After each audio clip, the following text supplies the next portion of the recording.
There's an invisible giant monster on the loose.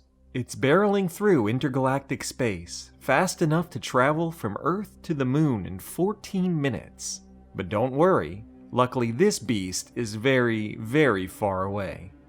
This potential supermassive black hole, weighing as much as 20 million suns, has left behind a never-before-seen 200,000 light-year-long trail of newborn stars.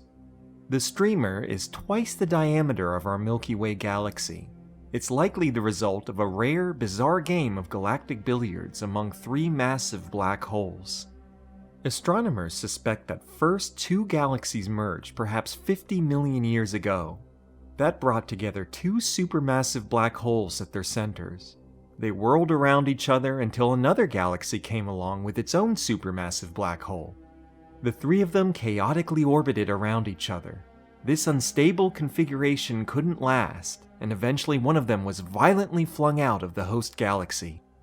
Rather than gobbling up stars ahead of it, this speedy black hole is plowing into gas in front of it to trigger new star formation along a narrow corridor. The next step is to do follow-up observations with NASA's James Webb Space Telescope and the Chandra X-ray Observatory. Also, NASA's upcoming Nancy Grace Roman Space Telescope will have a wide-angle view of the universe with Hubble's high resolution. As a survey telescope, the Roman observations might find more of these rare and improbable events elsewhere in the universe.